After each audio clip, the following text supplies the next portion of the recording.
Ration দুর্নীতি কাণ্ডে এবারে শঙ্কর আঢ্যর পরিবারের একাধিক সদস্যকে জিজ্ঞাসাবাদ করতে পারে ইডি, যার মধ্যে শঙ্কর আঢ্যর স্ত্রী রয়েছে, তার ছেলে রয়েছে, আরও পরিবারের অন্যান্য সদস্যরা রয়েছেন। কথা বলবো এই নিয়ে, আমার সহকর্মী সিজার মণ্ডল আমাদের সঙ্গে রয়েছেন। সিজার, এই যে এবারে শঙ্কর আঢ্যর পরিবারের অন্যান্য যারা সদস্যরা রয়েছেন তাদেরকে এবারে জিজ্ঞাসাবাদের চিন্তাভাবনা, তাহলে কি আস্তে আস্তে শঙ্কর আঢ্যর চারপাশে বৃত্তটা ছোট করার চেষ্টাতেই রয়েছে ইডি? একদমই, কারণ গোড়া থেকেই শঙ্কর আঢ্য দাবি করে যাচ্ছেন, যেটা আমাদের ক্যামেরার সামনে এর আগে বলেছেন, যে সংস্থার বিরুদ্ধে সবথেকে বড় অভিযোগ যে নগদে 2700 কোটি টাকা জমা পড়েছিল, এই সংস্থাটা কি তার নয়। কিন্তু ইতিমধ্যেই সেই সংস্থার কর্মীদের বয়ান থেকে স্পষ্ট যে ওই সংস্থা খাতায় কলমে তার ভাই এবং তার মায়ের নামে থাকলেও সংস্থায় চালাতেন শঙ্কর আঢ্য। ঠিক এরকমই একাধিক ফরেক্স কোম্পানি যেগুলো শঙ্কর আঢ্যর পরিবারে রয়েছে, যেখানে কোথাও তার স্ত্রী ডিরেক্টর, কোথাও তার ছেলে ডিরেক্টর, কোথাও তার শ্যালো অমিত ঘোষ ডিরেক্টর, কোথাও ভাই এবং কাকা ডিরেক্টর, পরিবারের বিভিন্ন সদস্য ডিরেক্টর হিসেবে রয়েছেন, তাদের বয়ান রেকর্ড করবে এনফোর্সমেন্ট ডিরেক্টরে। তারা জিজ্ঞাসাবাদের মুখোমুখি হবেন, কারণ কোথাও ইডি এই বিষয়টাই প্রমাণ করতে চাইছে যে এই ডিরেক্টররা কার্যত দামি, গোটা ব্যবসাটাই এই যে ফরেক্সের ব্যবসা এবং ফরেক্সের মাধ্যমে যে দুর্নীতির টাকা পাচার হয়েছে সেটা পুরোটাই শঙ্কর আঢ্যর মাধ্যমেই হয়েছে। আচ্ছা, ধন্যবাদ সিজার। পরে খবরে আসছি। অযোধ্যাতে রাম মন্দিরের উদ্বোধনের দিনে পুলিশ কালীঘাটে রাম পুজোতে অনুমতি না দেওয়াতে হাইকোর্টে মামলা হয়েছে। আরেকবার জানিয়ে রাখি আপনাদের, অযোধ্যায় রাম মন্দিরের উদ্বোধনের দিনে পুলিশ কালীঘাটে রাম পুজোর অনুমতি না দেওয়াতে হাইকোর্টে মামলা। বিচারপতি জয় সেনগুপ্ত মামলার অনুমতিটা দিয়েছেন। সোমবার শুনানিতে নজর রয়েছে। অযোধ্যায় রাম মন্দিরের উদ্বোধনের দিনই কালীঘাটে বহুমুখী সেবা সমিতি রাম পুজো, প্রসাদ বিতরণ এবং সাংস্কৃতিক অনুষ্ঠানের আয়োজন করেছে। তারই অনুমতি চেয়ে পুলিশের কাছে 1 মাস আগে আবেদন করা হয়, কিন্তু পুলিশ অনুষ্ঠানের অনুমতি না দেওয়াতে এবারে হাইকোর্টে মামলা।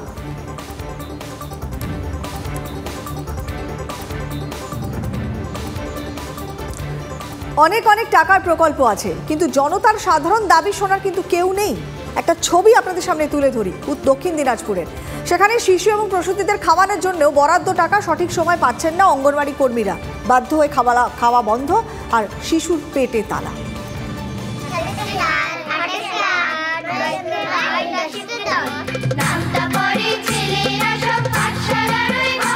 বাংলার বিখ্যাত গানগুলোর একটা। জেলায় জেলায় অঙ্গনওয়াড়ি কেন্দ্রগুলোতে গেলে এমন ছবি আজও দেখা যায়। সেদিনের পাঠশালা এখন বদলে হয়েছে ICDS কেন্দ্র। অ আ কখর সঙ্গে এখন আছে একটু খাবারের জোগানো। ছোট্ট ছোট্ট বাচ্চা ও প্রসূতি মায়েদের মুখে পুষ্টিকর খাবার তুলে দেওয়ার ব্যবস্থা। কিন্তু সেটা কি মুখের কথা? গত কয়েক মাস থেকে ধুঁকছে দক্ষিণ দিনাজপুরের একের পর এক অঙ্গনওয়াড়ি কেন্দ্রগুলো। কোথাও পুরো খাবার দেওয়া বন্ধ হয়ে গেছে, কোথাও আংশিক খাবার দেওয়া বন্ধ।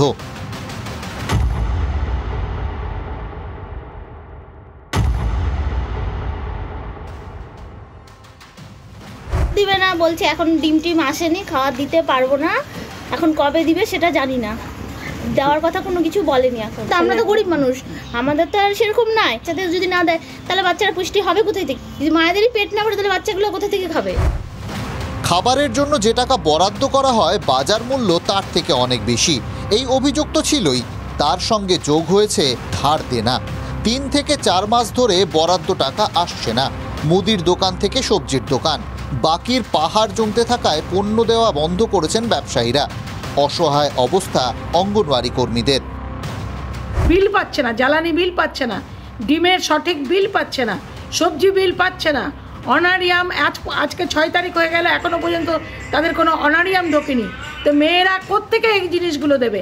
যে দোকান থেকে বাকি করতো সেই দোকানদারও দিতে চাইছে না। তথ্য বলছে দক্ষিণ দিনাজপুর জেলায় অঙ্গনওয়াড়ি কেন্দ্র 3000-এর বেশি।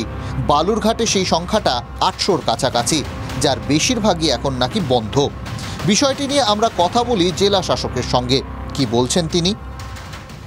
যেহেতু এটা নতুন চেঞ্জ আছে, কয়েক মাস আগে থেকেই তার শুরু হয়ে গেছে, এটা অনেক বছর ধরে যেটা একটা সিস্টেম চলছিল সেটা চেঞ্জ হয়ে গেছে, ওই জন্য একটু অসুবিধা হচ্ছে।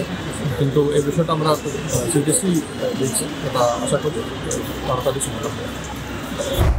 সিস্টেমে সমস্যা, কেন্দ্র রাজ্য সবাই দেখছে, কিন্তু এই বাচ্চাগুলোর মুখে কবে খাবার তুলে দেওয়া যাবে এই প্রশ্নের উত্তরটা হলপ করে কেউ দিতে পারছেন না।